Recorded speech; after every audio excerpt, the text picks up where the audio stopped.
River in northeastern Syria is so low that 5 million people may be left without access to safe drinking water. There was a moment when the strip of land between the Tigris and the Euphrates rivers in the Middle East was so lush as to earn itself the nickname of Fertile Crescent. So what does this mean for humanity's fate? The drying of the Euphrates is significant both biblically and scientifically. Many Christians are keeping an eye on the Euphrates River, which is virtually dry and has a Bible verse related with it that mentions 4 fallen angels after it has dried up. Strange sounds and tunnels beneath wrecked land formations accompany these biblical revelations.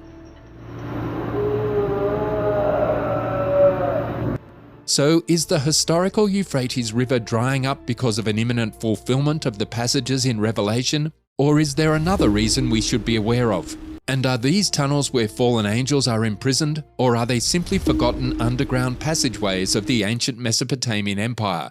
Stick around to the end to get all the answers. The civilization of ancient Mesopotamia grew up along the banks of 2 huge rivers, the Euphrates and the Tigris. The peoples of Mesopotamia relied on these rivers to provide drinking water, agricultural irrigation, and vital transportation routes in the midst of a huge desert. Over centuries, the flood pulse of the Euphrates and Tigris left the southern plains of what is now Iraq with the richest soil in the Near East. For 3,000 years, the people of Mesopotamia maintained a significant degree of cultural unity, even though politically they were much more fragmented. The rulers of various regions, Sumer, Akkad, Babylonia, and Assyria, dominated Mesopotamia as a whole at one time or another. During periods of great political unity, rulers extended their influence beyond the 2 rivers, ruling surrounding territories and controlling the Near Eastern trade routes. The Sumerian and Akkadian kings of the late 3rd millennium BCE made the first known attempts at creating large-scale empires. The river, which stretches for 1,740 miles, is regarded as Asia's longest. The river flows from Turkey to Syria and Iraq before joining the Persian Gulf. However, the Euphrates River is in peril. The river is significantly smaller than it was a few years ago as a result of Iraq's neighbours Turkey and Syria's water policy, a 2-year drought, and years of abuse by Iraq and its farmers. There are also 2 passages in the Bible that foretell the Euphrates River's eventual drying up. God pronounces judgment against Babylon's officials and wise men, and against its false prophets, warriors, horse and chariots, and treasures. Then God says, "A drought on her waters. They will dry up, for it is a land of idols, idols that will go mad with terror." Jeremiah 50:38. The waters of Babylon are the Euphrates and Tigris rivers. Both rivers are drying up now. Is this the fulfillment of Jeremiah's prophecy? This prophecy was most likely fulfilled by military action when the Persian ruler Cyrus invaded Babylon in 539 BC. According to the Greek historian Herodotus, Cyrus diverted the Euphrates water sufficiently to allow his army to enter through the conduits between the city walls, or the prophecy will be fulfilled during the Great Tribulation, which corresponds to the 6th bowl judgment of Revelation 16. The Euphrates River's drying up has also revealed several ancient ruins and a cave. Some see the drying riverbed as a fulfillment of the Bible's end-of-the-world prophecies. However, a video has recently emerged from this location that is both intriguing and disturbing for many people. Have the 4 fallen angels trapped beneath the Euphrates River's waters been recorded? What about the sounds of the scorpion-like beast expelled from the earth when the bottomless pit in Revelation 9 is opened? A video purporting to show archaeologists working at the dried-up Euphrates River location was recently made public. The video also claims to have captured voices of fallen angels or demons imprisoned within the bottomless pit. We must underline that these sounds could be made up, and this is far from proof, especially given we only have one video. We do, however, know that there are 4 angels that are bound at the Euphrates River, and that once they are unchained, they will slay 1/3 of men with 200 million horsemen. This is something we've learned from the Bible. Many individuals have questioned the veracity of the sounds from the pit, but everyone agrees on the location of the strange tunnel beneath the riverbed, which could house the fallen angels referenced in the Bible. Who are the imprisoned fallen angels beneath the Euphrates? The identity of the angels beneath the Euphrates is known from Revelation chapter 12, 7-9. According to the Bible, "Then war broke out in heaven. Michael and his angels fought against the dragon, and the dragon and his angels fought back. But he was not strong enough, and they lost their place in heaven. The great dragon was hurled down, that ancient serpent called the devil, or Satan, who leads the whole world astray. He was hurled to the earth, and his angels with him. The 4 angels under the Euphrates are certainly members of the fallen angels that were cast down with Satan, according to Revelation 9. When you read Luke chapter 10 verse 17, Revelation chapter 12 verses 7 to 9, and Jude chapter 1 verse 6, you will see that some of the fallen angels, who were part of the 1/3 of angels decided by the devil, were not allowed to roam freely on the earth like the others, but were instead chained or bound until the appointed time. It is likely that these imprisoned angels were violent and could imperil humanity's existence, thus God had to imprison them. The 4 angels of the Euphrates are unmistakably among the chained angels.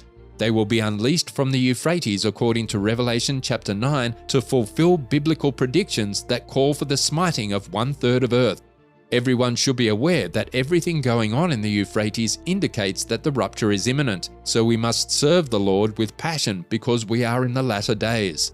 Instead, when we consider this in conjunction with the numerous prophetic signs converging on our time, it serves as a marker of where we are prophetically, which should strengthen our faith in God's Word and encourage us as our blessed hope approaches. However, what is the scientific reason for the rivers drying up?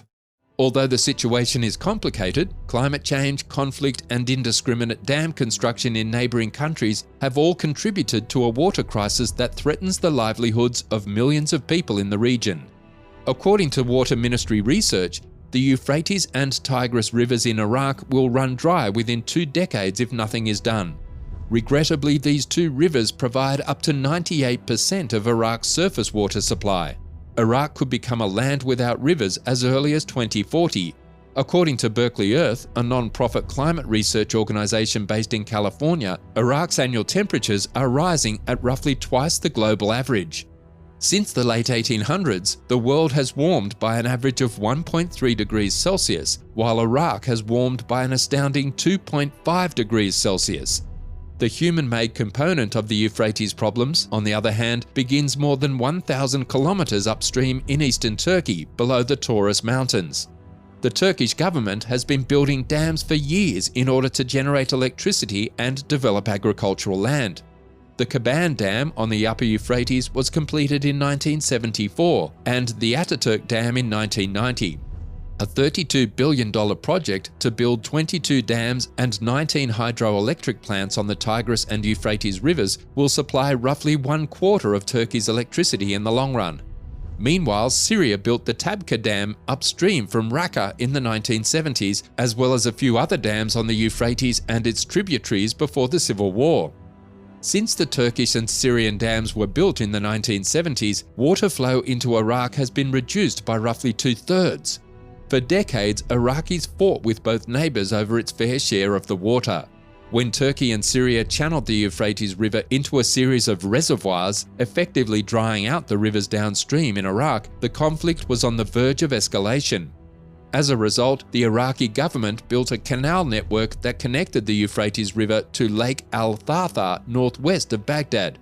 According to the Iraqi ministry, the Euphrates River will only be filled to 1/3 of its original capacity by 2035.